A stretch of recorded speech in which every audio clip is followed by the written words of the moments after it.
এখন আমরা পরবর্তী एग्जांपले চলে যাচ্ছি যেখানে বলা হয়েছে যদি lambda x square minus 10 xy plus 2y square plus 5x minus 16y minus 3 equal 0 সমীকরণটি এক জোড়া সরলরেখা প্রকাশ করে তবে ল্যামডা এর মান নির্ণয় করো। তাহলে এখান থেকে আমাদেরকে মূলত যে কাজটা বলা হয়েছে যে এই যে এটা এক জোড়া সরলরেখা প্রকাশ করে, ঠিক আছে।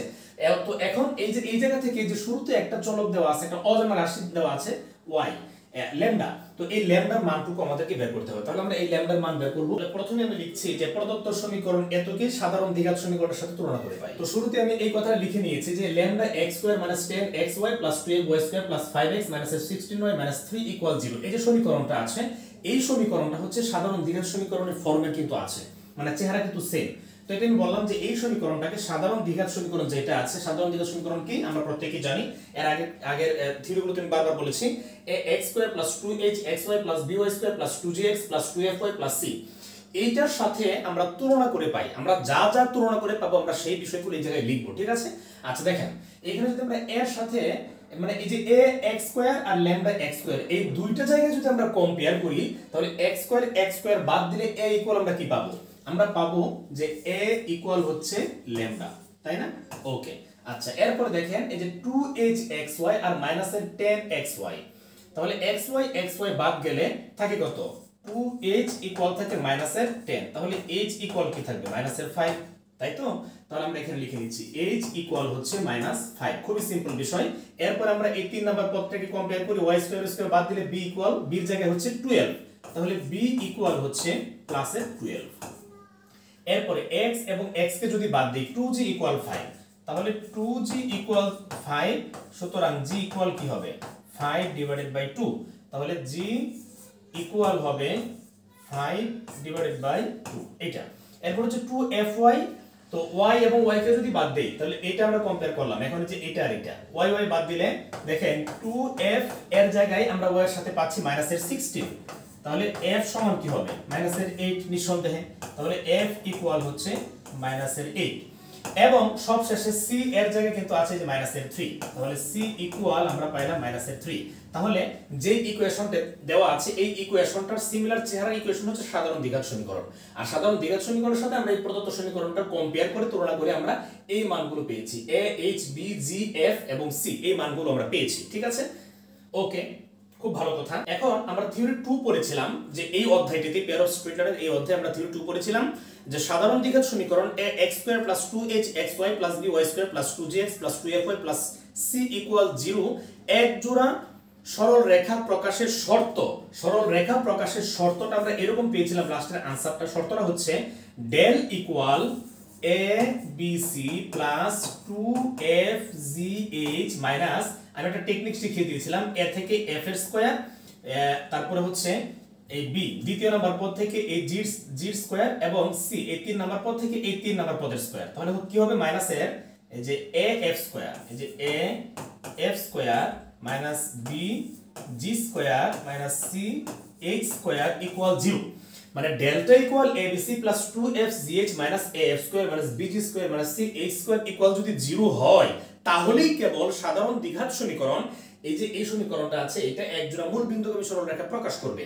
আর এই চেহারার মতোই তো এই যে এই প্রদত্ত ইকুয়েশনটা, তাই না? তাহলে আমরা লিখতে পারি এই যে ইকুয়েশনটা দেওয়া আছে এই প্রদত্ত সমীকরণ এক জোড়া সরলরেখা প্রকাশ করবে যদি এই যে এইটা ইকুয়াল 0 হয়, ঠিক আছে। আমরা এই কথাটা এখন লিখে নিচ্ছি। আমি যে বিষয়টা বলেছিলাম সেই কথাটা কিন্তু আমি এই জায়গায় লিখেছি যে এখন প্রদত্ত সমীকরণ এক জোড়া সরলরেখা প্রকাশ করবে যদি del equal abc + 2fgh - af² - bg² - ch² equal 0 হয়। এখন আমরা দেখব যে এটা ইকুয়াল 0 হয় কিনা। তাহলে আমরা বাকি বিষয়গুলো একটু মুছে নিচ্ছি। তাহলে এই পুরো ইকুয়েশনে আমরা যে মানগুলো পেয়েছি প্রত্যেকটা মান বসিয়ে দেব, ঠিক আছে। তাহলে চলুন আমরা এই কাজটা করি। এই যে abc প্রত্যেকটা মান তো আমরা এখানে পেয়েছি, তো প্রত্যেকটা মান আমরা এই জায়গায় বসিয়ে দিচ্ছি। a সমান কি পেয়েছিলাম? এই যে এর জায়গায় পেয়েছিলাম ল্যামডা, তাহলে লিখলাম ল্যামডা। b ইকুয়াল আমরা পেয়েছিলাম 12, তাহলে ল্যামডা ইনটু হচ্ছে 12 ইনটু c সমান আমরা কত পেয়েছি? -3, এই যে -3।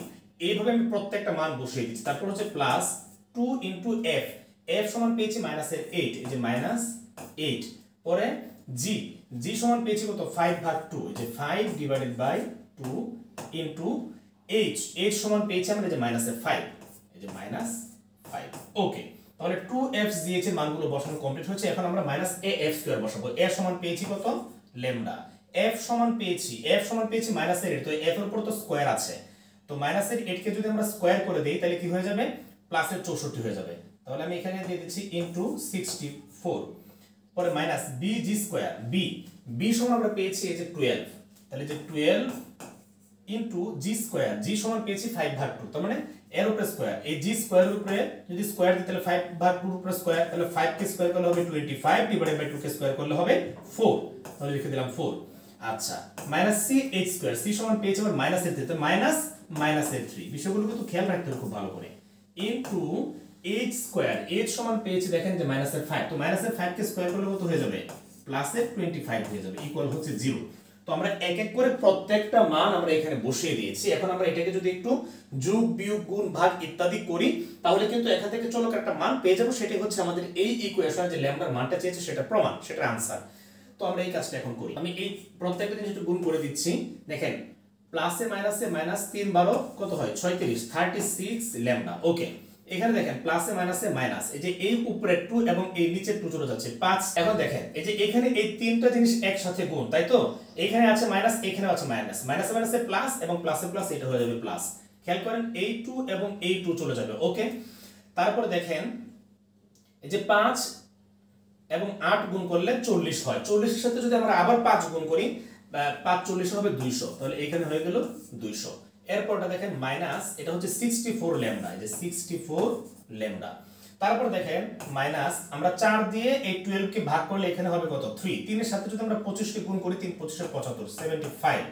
আচ্ছা, তারপরে মাইনাসে মাইনাস এটা হচ্ছে প্লাস, 3 25 75 75, এটা লিখে ফেললাম, ইকুয়াল হচ্ছে 0। এখন দেখেন মাইনাসের 75 প্লাসের 75 চলে গেল, ঠিক আছে।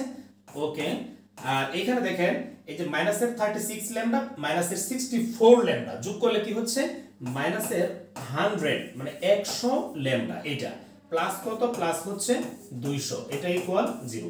এখন মাইনাসের এই পদটাকে যদি আমি ডান পাশে পাঠিয়ে দিই তাহলে তো প্লাস হয়ে যাচ্ছে, তাহলে এটাকে আমরা এইভাবে লিখতে পারছি যে প্লাসের 100 ল্যামডা ইকুয়াল হচ্ছে 200।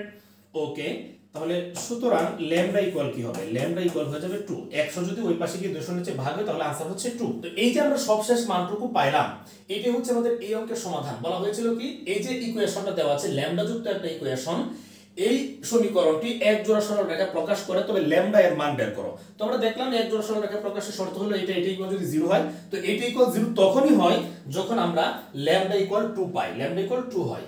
তো ল্যামডা ইকুয়াল 2 নির্ণয় হয়েছে, এটা হচ্ছে এই एग्जांपलটার সলিউশন। তাহলে সবশেষে লিখে দিচ্ছি অতএব ল্যামডা ইকুয়াল 2 হইলে প্রদত্ত সমীকরণ এক জোড়া সরল রেখা প্রকাশ করবে, ঠিক আছে। তো এই কথাটা আমি সবশেষে লিখে দিচ্ছি। এই ছিল এই एग्जांपलটির সলিউশন। এখন আমরা পরবর্তী एग्जांपले চলে যাচ্ছি।